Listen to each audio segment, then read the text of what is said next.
Bum bum bum bum bum bum bum bum bum bum. Hey, it's a bonus. Coffee with Scott Adams. I got my coffee. It's the afternoon version. You might have your early evening version. But I had to come to you for this special occasion because there's news. Let's drink to news. Grab your mug, your cup, your glass, your stein, your chalice, your thermos, and join me for the simultaneous sip. Delicious. Well, if you watched the press conference today, you know that um, Sarah Sanders totally blew a chance to lock down Trump's reelection in 2020. And I mean that literally. Probably one of the biggest mistakes I've ever seen live. Now, it's a mistake in the sense that it was a missed opportunity. And here's what I mean. The biggest problem for this president is the lingering accusations that he's a big old white supremacist racist. And the biggest part of that story is the Charlottesville fine people hoax. Now, the hoax is the idea that CNN is trying to sell you that Trump said in public, they say that he said that the neo-Nazis at Charlottesville were fine people. That didn't happen. That never happened. He was talking about the context of the statue topic, and he said there were fine people on both sides. And when asked to clarify, he clarified and said, these guys, hell no. Those guys are all bad. I condemn them totally. I'm not talking about them. So CNN's Jim Acosta and then April Ryan followed up with a question in which they stated it as fact, again, in the setting up their question for the press conference, that the president had called the neo-Nazis fine people. Sarah Sanders' response was a huge mistake. She said accurately that the president had disavowed these groups. And she was very specific. He has disavowed this group, this white supremacists disavowed him. Now that part is true, and it so misses the opportunity because it let stand the possibility that he'd really said those things. She didn't even address the question. So the question with the premise was that he'd really said those things. Her response did not attack the fact that he had never said those things. It was the worst mistake I've ever seen of any politician make in public, literally. It's the worst mistake I've ever seen in public. Now, what should she have done? Well, luckily, I've got a whiteboard with two sides. And on this side, here's how you convince people that this is a hoax. People are going to say, my God, I saw it with my own eyes. I heard it with my own ears. It's not a hoax. It's what he actually said on television. And then you say to them, well, compare that to the hypothesis that instead of an extraordinary, mind-blowing, incredible, shockingly bad thing, maybe it was a completely ordinary thing. And that he was just talking about the statue controversy and said there are good people on both sides, which is completely consistent with everything he's ever said about that topic. But if you want to believe in the extraordinary version that CNN is selling as the fine people hoax, you would also necessarily have to believe all of this. Let me run you through it. You would have to believe that a sitting president who knew what the topic was going to be, so this wasn't a surprise question. He watched the news like everybody else, and when he was asked about it, obviously he'd thought about it before he answered because it was already in the news, he knew what the news was.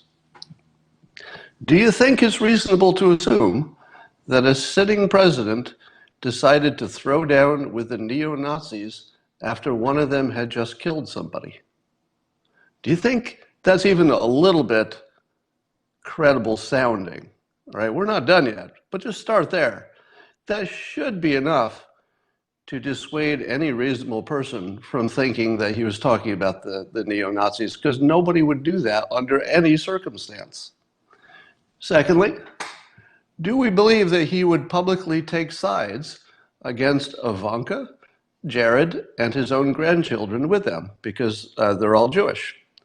Ivanka has converted, and his grandchildren are born into it. Do we believe that he would do that? And if he did take sides with the neo-Nazis who were chanting anti-Semitic slogans, he didn't, but here's the fantasy version. Do we believe that Israel didn't notice? That Israel didn't notice that, according to CNN, the president of the United States threw down with the neo-Nazis who were chanting in public anti-Semitic slogans? Israel never noticed? Didn't bother them? Didn't need to condemn it or anything? They were just okay with it. In fact, this president's the most popular president Israel has ever cared about, I guess. You would also have to believe that tens of millions of Trump supporters who were not the few racists saw this, or either they didn't see it, that somehow it's reported as news and fact, and it's one of the biggest headlines, it's one of the most repeated pieces of news in the last 2 years, but somehow tens of millions of Trump supporters either didn't notice, didn't hear the news, or were okay with it. Now, of course, some racists themselves, if they believed it really happened, they'd be okay with it. But tens of millions of Trump supporters all looked at it and said, "Oh, this is true. He's saying good things about white supremacists and neo-Nazis, and I'm fine with it." That didn't happen. It's because those Trump supporters don't see it. They don't see it. That's because it doesn't exist. You'd have to also believe, if you believe the CNN version of events, that he said there were fine people among the Nazis, that the very next day when he was asked to clarify, he said clearly, no, I'm not talking about those guys, I condemn them totally. And nobody doubts he said that. But would this be the one time he changed his opinion on a controversial thing? Is this a president who changes his opinion? He's not really the change your opinion kind of president. If he said it the first time and meant to say it in public, I'm pretty sure he would have said it a second time. But he didn't. He clarified that, of course, that's not what he was saying. It was the ordinary interpretation. If you believed that he praised fine people on, quote, both sides, you would also have to believe that in addition to praising neo-Nazis, which didn't happen, you would have to believe that he also praised Antifa, who were his sworn enemies who wanted him deposed from office prematurely.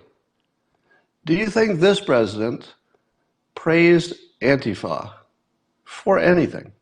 Do you think that he said there were fine people in the group protesting to have him removed from office? Because you would have to believe that when he said there were fine people on both sides, he was talking about Antifa and the neo-Nazis as being the two sides. And then more generally, you would have to believe the most extraordinary version of events when right in front of you, there's an ordinary interpretation. And the ordinary interpretation is both sides of the statue issue, just like he has consistently said all along. Now, here's the fun part. Because CNN brought this up, and they were obviously looking for some programming, they were generating news. I've told you before that the news business, they stopped reporting the news, and now they're more in the business of manufacturing it. That press conference you watched right in front of your eyes, if you saw it, and if you saw the replay, you'll know, you watched CNN attempting to manufacture news where there was none that was the type that was good for their ratings. And so they created this. But most of you have already been weaponized on this topic. And you know that this is a hoax, and you know exactly what to say about it. So what's different is they managed to raise this topic at their worst possible time.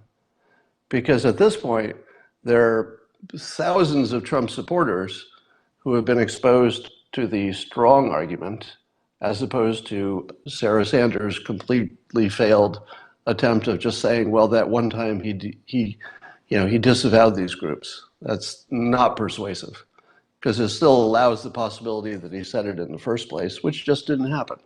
And that's the part you need to persuade against. So it may be that they've created a monster that they didn't want to create. Had this never become another headline story, people would have just gone on believing it was true if they believed it in the first place, because there was nothing in the headlines to say, hey, hey, give this a second thought. Hey, hey, hey, you didn't interpret this right. But now it's a national story. Now there are thousands of people armed with the kill shot. And this is the kill shot. So try that with your friends. You will find that it works almost every time. They will almost certainly end up changing the topic to some other perceived evil that they think the president did once you have totally annihilated this argument. So I'm going to keep it short to make this more viral in case you want to pass it around.